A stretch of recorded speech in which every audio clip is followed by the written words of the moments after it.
Welcome to the Thriving Farmers Podcast, where our mission is to inspire, educate, and celebrate sustainable farming.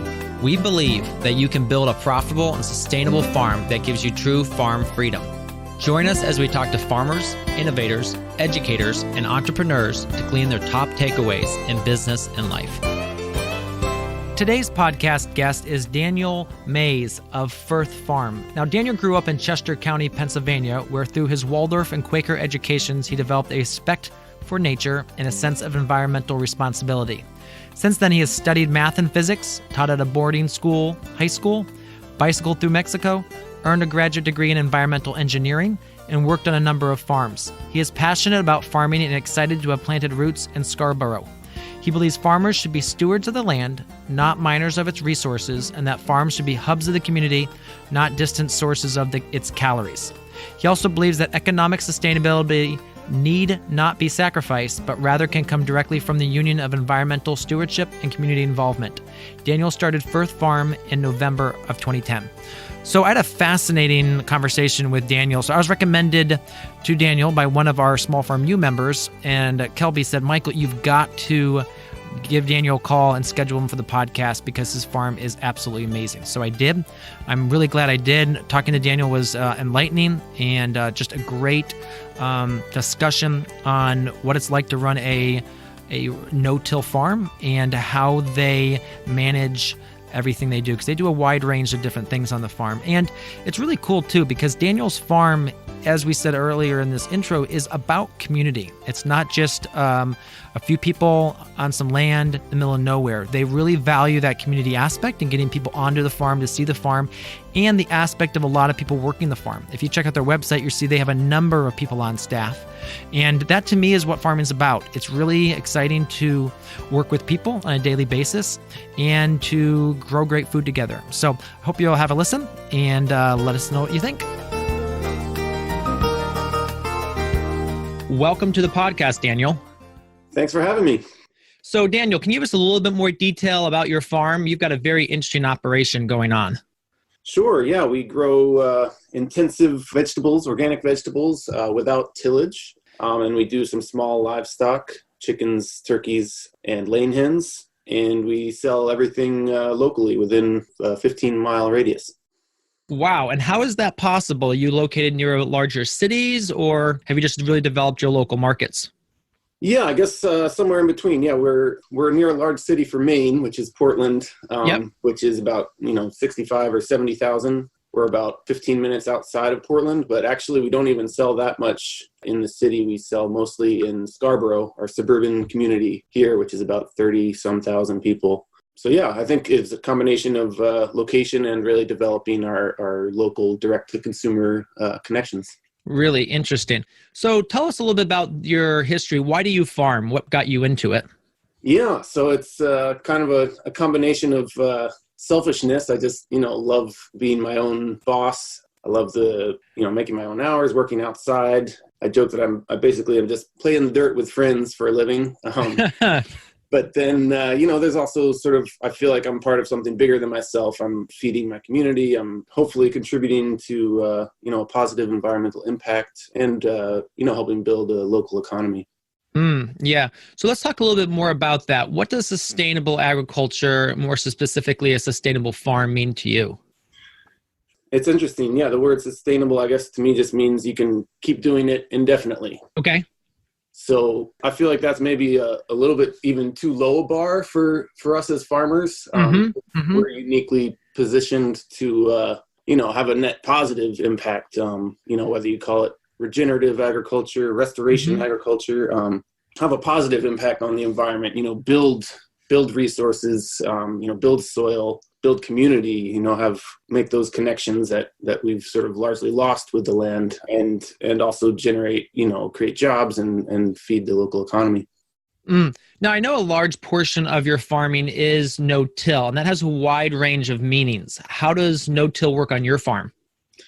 Yeah, I guess, agriculture is kind of ecological agriculture is all about sort of managing your disturbance to nature. And then nature responds with, its successions. So I just draw that line of what disturbance we're going to do. I draw it before disturbing the soil. mow, you can graze, you can cover with tarps, you can, these other disturbances that don't disturb the soil with tillage, sort of any kind of mechanical disturbance, whether it's a rototiller or a pitchfork or whatever. The most disturbance we do would be, pulling root crops, or in the case, if we notice some compaction forming, we might use a broad fork, but that's as far as we go. Gotcha. Now, so in that system, like, how do you go ahead and seed root crops? Is that, do you just rake the top of the soil, or? Yeah, we do some hand raking when we're going to direct seed. You pull your root crops and you're left with little craters. Kind of have to smooth those over. But otherwise, yeah, it's a combination of cover cropping and knocking those down and planting through the stubble, or flail mowing, and then, spreading compost, planting into that. Sort of all the little tricks to, get a plantable surface without disturbing the soil. Gotcha. So do you produce your own compost? Do you buy that in? Yeah, we produce some with all our sort of field scraps. Yep. And animal bedding from, overwintering layers. But I have also bought some in the past, nicely screened compost that I don't have the equipment to make sort of that quality of compost. Yeah. So to that point, let's talk a little about the equipment you have on your farm. What kind of capitalization have you done on that side? Yeah, pretty minimal. I call us a human scale farm. So mostly we use hand tools, which allows us to be super intensive. Yep. And we do have a BCS walking tractor.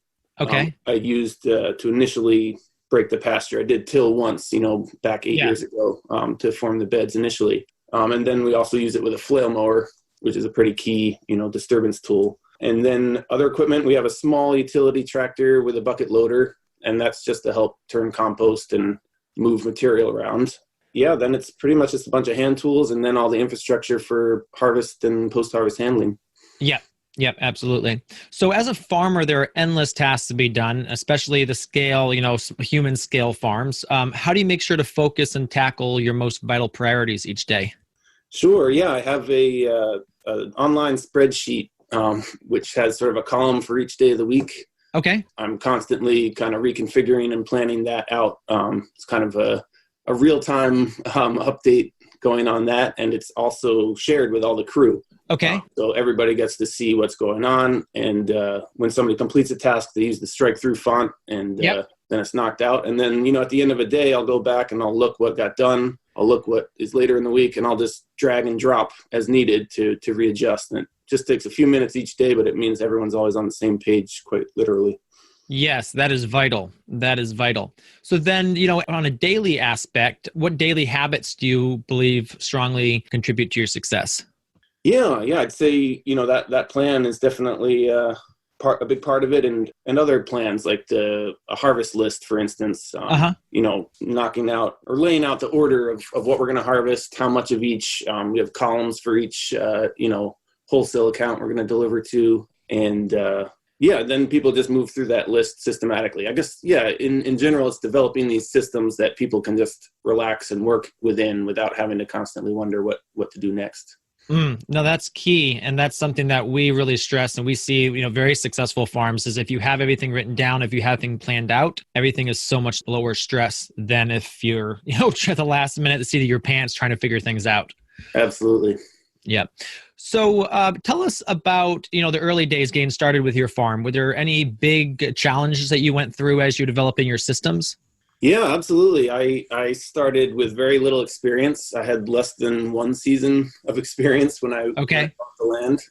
And I bought the land with a liability of an old farmhouse on it, 200-year-old house that was in serious disrepair, probably should have been condemned. Okay. And I started with very little capital. I had little experience, little capital, and started also having to live in and renovate this disaster of a house all at once. It was definitely a challenge from the beginning. Lots of interesting stories from those first couple of years. There's a lot of risk in farming in general, and especially starting out when you don't know exactly what you're doing. So I guess having the courage and maybe even the foolishness to just jump in and get going was key for me. Yeah. So in those early days, who were your mentors? Because doing what you're doing is a very unique style of farming. I relied mostly on books. Elliot Coleman's book was a big one for me. A lot of just trial and error, learning by doing as well. But I'd say when I read a couple years in, I read Fukuoka's book, One Straw Revolution. And that kind of opened my mind, blew my mind really, on just a different way of looking at farming rather than like, what can we do and just stay busy all the time? It's like, what can we not do and still have, good results, let nature do the work. Absolutely. So if there was a magic reset button as relates to starting your farm, what systems would you go back and put into place sooner rather than later? I think I could have done a lot more cover cropping from an early stage. I was so focused on sort of intensive growing and a lot of use of compost, which was important. I needed to earn income, revenue right away. But I think I've really come around now to see cover crops as the basis of building soil. So I think I could have done that those first years, established a system and a rotation that fit in with my crop plan. My soil would have benefited early on from that. Gotcha. Now tell us about the mixes of cover crop you're using. Are you doing wide ranges, or you have specific ones you like for specific seasons? Pretty much depends on the time of year and sort of the amount of time I have within the crop plan. I'm also up in Maine, so certain cover crops will winter kill, which is actually pretty useful in a no-till system, although there's a lot of benefit from overwintering cover crops, keeping that, active biology in the soil right through the winter. So for the overwintered ones, I'll do mostly rye and clover. Okay. And that's nice that, it'll start to flower the following May. And I can knock that down, tarp it for a couple of weeks, and then plant right through the stubble. Okay. Transplanted crops. During the season, I do a lot of peas and oats. Because they grow quickly and are easy to manage. So I'll do spring peas and oats if I just have, if I'm planting like in June, the next crop, or in the fall, if I can get them in by the beginning of September, that's enough time to get a good pea and oat cover before winter. Yeah. So then after the cover crop, you said you tarp. Do you have a specific type of tarp, or is it more just a regular general silage tarps that you use to cover the ground? Yeah, the silage tarps are the cheapest, and actually other tarps you have to be careful. The vinyl tarps are not actually approved for organic use. Oh, that's really good to know. So the billboard tarps are a no. Exactly. Yep. There's a line in the NOP standard that says no plastics with vinyl should come in contact with the as mulch on the soil. Yes. And I'm assuming that's because they leach. Yeah, I think that's a concern, is that they'd leach or flake off and add those toxins to the soil. Yeah. So then you're giving it a couple weeks, and then you're planting right through the stubble, and you're finding that that's enough of a cover to keep the weeds down. So how do you manage weeds, or do you just not have a problem with weeds because you've managed them before? Yeah, more the latter. We practice a zero seed rain of weed approach. So really no weed seeds are being dropped. Yeah. Combine that with not tilling, and you really don't have much. You just have whatever blows in. So we have, a good number of dandelions because they blow in. So we just sort of pull those by hand. But otherwise, especially with the rye, the allelopathic effect. Yep. From a 6,000 square foot plot, we literally pulled about 20 weeds all season. Wow. Yeah. So that makes a huge difference.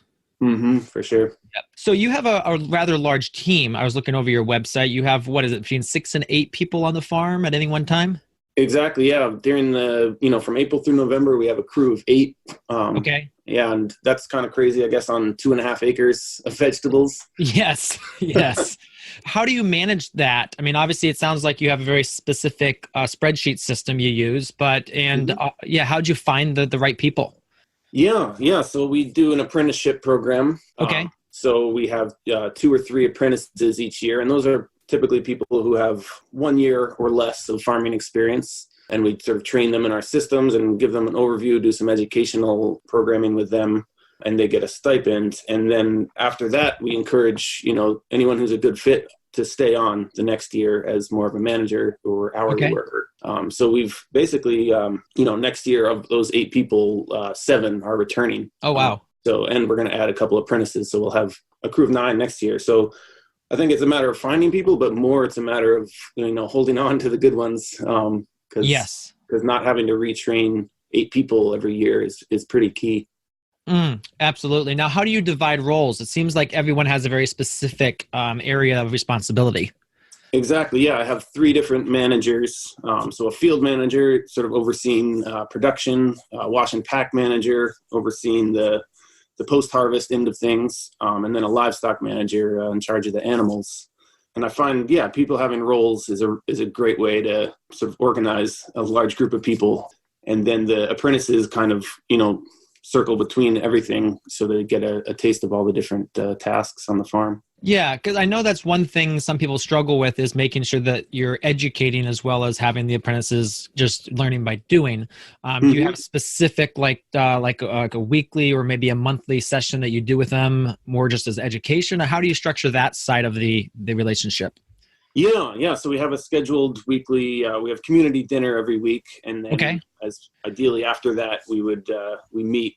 Sometimes people are tired and don't want to. So it's flexible, but ideally it would be once a week. There's sort of a discussion and educational workshop of some kind. We're also part of the MOFGA, Maine Organic Farmers and Gardeners Association. Yep. Apprenticeship program. So they organize different farm tours and workshops once a week as well throughout the season. And I give the apprentices time and plenty of time to get to those and time off as needed for those. Yeah. So let's talk a little bit more about the beginning side of farming. What's the biggest mistake that you see new beginning farmers making? I think for small scale direct market vegetable farm, the biggest mistake I see is trying to farm in the middle of nowhere. Because I think with vegetables are so perishable and valuable that if you're selling them direct market, trying to find those markets far away from the farm and developing those community connections when they're not actually in your community can be really hard. So I think marketing is often the sort of weak link of those farms. It also takes so little area to grow, vegetables relative to other crops that it kind of makes sense to squeeze them in close to where people are. Yeah. I guess I'd, encourage the small vegetable farmer to not get seduced by the rolling open hills of the country. Try to stay close to town. Gotcha. And so to that point, how many acres do you have total where you are? Yeah, I have 5 open acres. I have another few acres in the woods. And then a couple acres around the house. So it's a 14-acre property with 5 open acres. Gotcha. And then you're farming 2.5. Now with that 2.5, do you rotate that 2.5 around that 5 acres or is it more of a permanent areas? Yeah, it's a permanent bed system. With the no-till, it makes sense. And then I rotate animals around the perimeter. So it's all pretty tight. We're using pretty much every square foot of the property. Gotcha. And tell me a little bit more about the animals. Do you have those large production systems to sell, or are those more for you and the team? Or yeah, they're commercial. Yeah, we have 500 layers. On a pastured system, we move them every other day. The egg mobile every other day, and then the fence every 5 days. And we gross maybe 25,000 a year from eggs. And same with the meat chickens. We've done anywhere from 300 to 800 in a year. And we sell those all direct to consumer. We process them here on the farm. Yep. Same with turkeys. We do 100 turkeys each year for Thanksgiving. Gotcha. Now, do you find that the eggs are a major revenue source, or is it more just for cleaning the area, or? Yeah, all of the above. It's not a major revenue source, certainly compared to the vegetables, but it is profitable. It's not, it's not sucking revenue. Yes. I would say it really helps attract customers and give people a reason to come visit the farm, which is a value that's hard to put a, economic amount to. Yeah. But I think it's also, an attractive product to have at market. So that helps round things out there too. So what breeds are you doing? Yeah, just heritage breeds. So we have Rhode Island Reds, Black Australorps, and Barred Rocks, and the the Americanas. Yep. Those are always fun. Yeah, the green eggs are fun. Yep. So are you doing organic grain for those, or GMO free, or how are you managing that? Yep, they're all certified organic. We have a 4-ton grain bin, and we get deliveries about, every 5 or 6 weeks. Gotcha. So then it sounds like the organic grain in Maine is a well-developed system. Yeah, I'd say in New England it is. We actually get it from Vermont. Over. Yeah. Yeah, because I know some of the places, farmers we work with, they're just in the middle of nowhere, and getting even organic grain is almost impossible. Yeah, there are definitely challenges here in Maine too. I think it takes some convincing sometimes to get the Vermont grain mill to deliver out here. Gotcha. So let's move and talk into more of the marketing side of your business. You sounds like you've done an incredible job being able to, keep the amount of people you have on your farm employed. You said you farmers markets. Tell us a little bit more about the marketing strategy that you've moved into. Yeah. I have a diversified direct market strategy. Okay. So I have a CSA. We have 150 families come to the farm every week throughout the season. We don't do any deliveries of boxes. We don't box anything. We just lay it all out in the barn and they come and choose what they want. They get a set number of items. Okay. And that choice is key, I think, in keeping CSA attractive. So in any 1 week, how many varieties do you usually have at your pickups? Yeah, we usually have between 12 and 20 some choices. Okay. So nice wide variety. Yeah, good spread. And we always have the staples of garlic, onions, carrots, at least when they're in season, lettuce. And so we couple the CSA with one local farmers market, and we've really built up a customer base there. That's also a great way to attract new CSA members. Yep. Have that presence in town. And then we have 4 different natural food store accounts. So those 3 areas really work in symbiosis so that we have pretty much zero waste of products we're growing. Gotcha. Now tell us about the wholesale side. Do you do all your crops? Do you do a range of your crops that are more profitable on the wholesale scale, or how does that work? Yeah, we do a lot of salad greens and root crops for wholesale, but also I see wholesale as a way of basically whatever is in surplus Gotcha. from the CSA and market, then we can sell at a slightly lower price. And I say wholesale, but really, some people consider that direct market because you're selling to a locally owned food store, grocer in your community. Yeah. Rather than a third party distributor. So, and how do you package the stuff that's going wholesale? Is it bulk, or do you guys have bagged so you can show your branding on it? How does that work? Yeah, just bulk. Yeah, we don't do any individualized bagging except for market. So just 5-pound bags of salad greens, 25-pound bags of roots. It's quick and easy to pack, and then everyone knows us in the area pretty much anyway. So branding isn't as much a concern. So you've spent the time now getting people understanding who you are, and so it makes it a lot easier to sell it on the wholesale side. Absolutely, yeah, and our partners, the grocers, the natural food stores, do a great job of marketing us as well. They make little signs and stuff that say where the food is from. Yeah. So then with the wholesale side, do you view that as an extension too of pulling people into your CSA? Absolutely. Yep. The progression tends to be they find our stuff at a natural food store, then they start coming to market, and then they join as a CSA. So we're sort of drawing them closer and closer, and eventually they're part of the farm community. Gotcha. You've used that word repeatedly, community. Tell us what you feel that means and what other ways you cultivate that to make sure that you build that in your farm. Sure. Yeah, I think community is such a big part of farming, not just as an ideal, but as a part of its success economically. So having a community of workers who love being on the farm, enjoy their time there. A lot of our crew actually live on the farm too. We provide housing. And then just welcoming your customers. We have an open door policy, anytime, any day, at any time. People can come visit. We encourage them to walk around, see how their food is grown. We have a little farm store set up on the farm. They can buy some food. We do events and tours and workshops and stuff to encourage that. Because that direct connection, once somebody sets foot on your farm and sees what you're doing, they really, I feel like something clicks, and they're a much more loyal customer. It's about much more than any food fad or anything else at that point. It's a human connection. Yeah, it's almost like they own the farm. They feel like they have some ownership in it at that point. Exactly, yeah, and I encourage them to see it that way, like this farm is theirs as well. Yeah, and I think when they're on the farm, they can start to see the soil, how much you love and you care for that too, and that obviously is a huge part of that. For sure. Yeah. So then you have the farmers market, and do you try to have a wide range of things at the farmers market, or is it more, the excess from your CSA? No, the farmers market, we do try to have the full spread. Okay. So we'll typically have, at least 20 crops, but as many as 35 or 40. And, not all of those are, selling out or whatever, but I think people really appreciate seeing some of the funky vegetables like celeriac. I sort of believe in that educational side of things too for the consumer. At Farmers Market, we're basically giving a display of what the farm is and what we do to the public. So I think it's important to have a good spread, not just sort of the surplus carrots or something. Exactly. Now, do you grow things like kohlrabi, that sort of? We do. Yep. Yes. Kohlrabi and, all the different specialty radishes and, sort of Asian greens. Yeah, we grow over 40 different crops. Wow. Now, with that, how do you educate people about those more unusual crops? Do you have like recipe cards or do you do sampling? Yeah, we do. We definitely do sampling.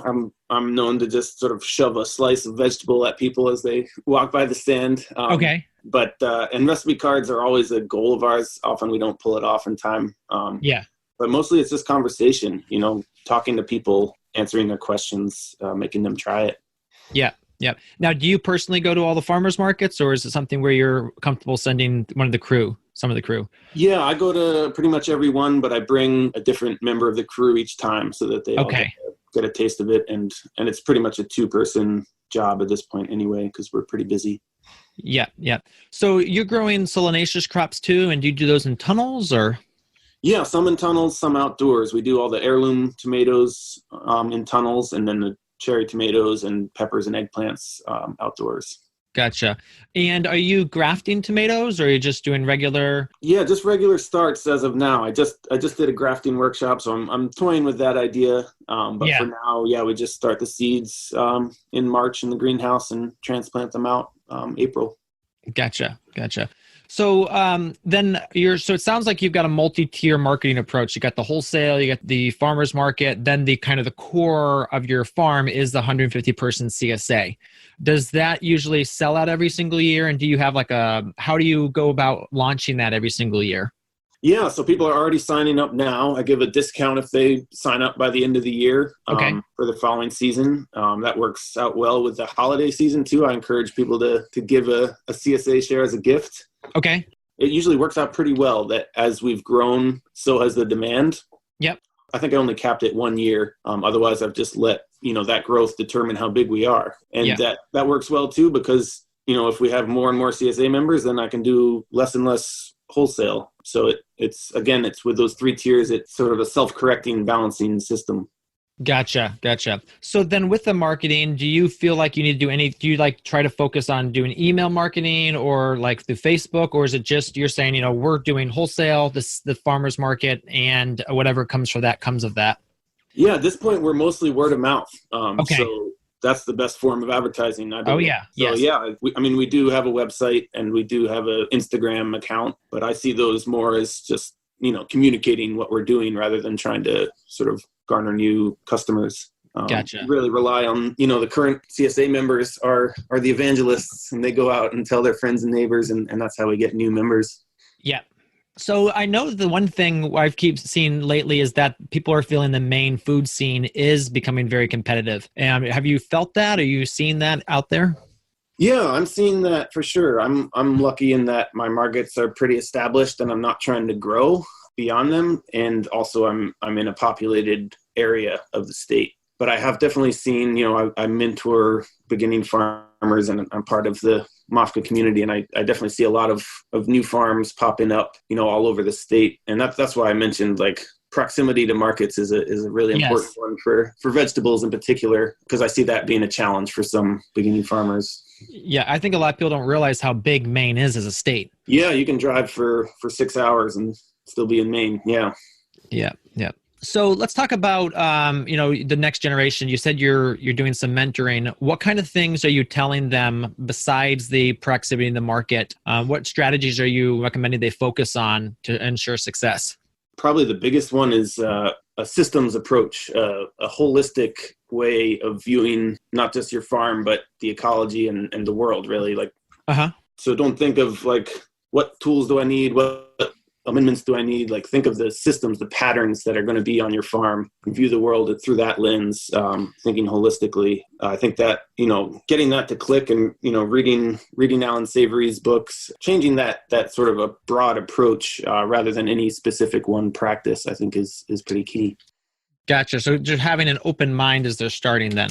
Yeah, and just really thinking holistically, seeing the farm as a system, sort of accepting that everything you do is connected to everything else you do, and ecologically, every plant and soil organism on your farm are connected to each other in a system. So it's not just a matter of adding, the right nitrogen at the right time. It's a matter of fostering that whole community. Yes, if you change one thing, everything else in the farm will change as well. Frequently, exactly. Mm-hmm. Yep. So if you could pick one, what would be your favorite farming tool? Gosh, I'd say probably the wheelbarrow. We're a human scaled farm. Yep. And to be able to wheel something around and then use gravity to spread it. Yeah, we use a lot of wheelbarrows. We spread, compost and such that way, leaves for leaf mulch. So yeah, I think it's pretty basic, but it enables a lot for us.